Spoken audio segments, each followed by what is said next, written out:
increasing our third down percentage with his feet. Just looking at his toughness, obviously, this is a kid that said he didn't want to miss a game his senior year. Does that leadership carry over? Do you see people respond to that? Oh, yeah. Yeah, I think Connor has the full respect everybody on the team and has for quite a long time. And you know, he's been a good leader, has been, you know, in the weight room, off the field, on the field. And you know, he is, I don't think anybody is ever going to question his toughness. He's again, he likes to play football. It's going to have to be something pretty severe to keep him from doing what he loves to do.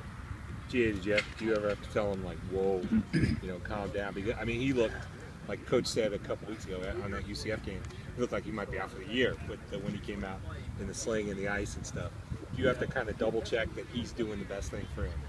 Yeah, well, sure. I mean, we always do. And anytime you got any kind of injury, I mean, it's our job and the trainer's job to always, you know, get together and make sure that it's a situation. It's happened to him before, and I go way back with it, known him a long time, and it's, you know, it was one of those deals that it kind of popped back in or whatever, and you know, it's a tolerance thing, and he's got a high tolerance, and you know, he's got all of his movement, made all the throws, and didn't miss the practice. So, you know, you'd love to have 105 guys that, you know, would do that all the time and have that kind of talent. He's got a little throwback in him, that's for sure. Did it surprise you at all that Monday night when he's out here slinging it around? No, no, not at all.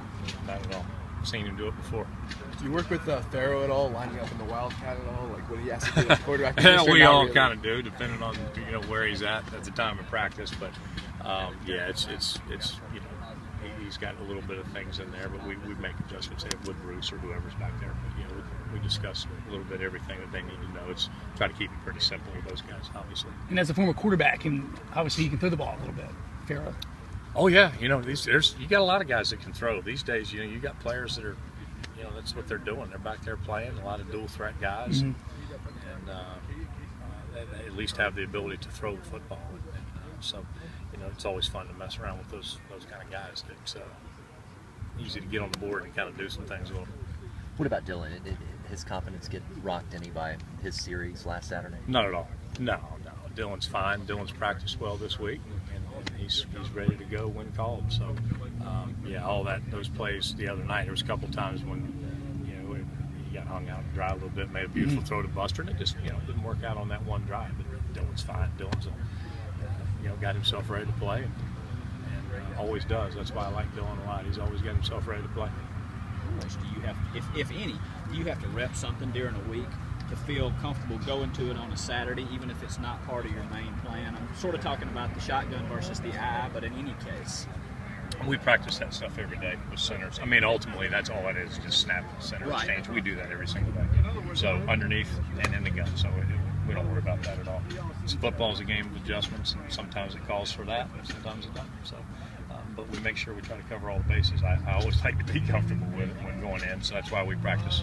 Me and Coach Elliott, we get together every day for 5 minutes there early in practice and make sure we get snaps from all the centers and all the quarterbacks. Do you think you've helped yourself a lot the last 2 weeks by showing you can move pretty seamlessly from the shotgun to the eye, just in terms of how people have to prepare for you? Yeah, I think so. I mean, I think the more multiple you are, I think always it gives people different looks, different pictures. Defensive coaches have that. You know, they typically don't like that when you get given different pictures. And you know, that was one game that it called for, and it worked out good for us in the second half there in Central Florida. And then, you know, our gun stuff's been pretty good for us here, you know, early in the year and lately as well. So we'll continue to do both. And the running game is obviously much improved this season versus last, and that has to have helped the passing game, what you guys are able to do. Oh, sure. You know, I mean, Connor's running well and big per carry, and Mike Davis is obviously leading the league right now, and is having a great year. And the O-line's continuity. You know, they're growing up, and they've grown up. More importantly, they've grown up together. So, you know, I think that's huge. And Sean does a great job with those guys, and it's come together, and we've been able to run the ball. And you get a running game, it helps everything. That's for sure. Has it been fun to put this offense on the field the last couple of games and see the ability to be successful in every situation, road or home? Oh, sure it is. Yeah, you know, you want to be consistency. I think is what we're always looking for, and on both sides of the ball and special teams as well. So, you know, we've been score 6 out of 7 times. That's pretty good consistency, but it's something I'd rather be able to tell you what a great consistent year it was come January. So we got a long season, a lot of improving to do, and hopefully we're going to be one of those teams that gets better throughout the year. Yeah, and these next 3 games obviously critical. Is there anything different you tell these guys about how to prepare and perform on the road versus what they do here? No, I mean, I think most, Connor's played on the road a bunch, in terms of the QBs, and the whole team has, but we're a younger team, so some of our younger guys obviously haven't. But no, every game we don't change. Quarterback-wise, we meet the same amount, that we do for all the games. And, but when you go on the road, you can't turn the ball over. You got to bring your running game, and the old saying, bring your run game, and bring your run game, bring your defense when you go on the road, especially in the SEC. So, but our guys, the next opponent, we're much worried about ourselves and getting better at what our assignments are on offense and all positions, and then I think the score will take care of itself. Thank you, Coach.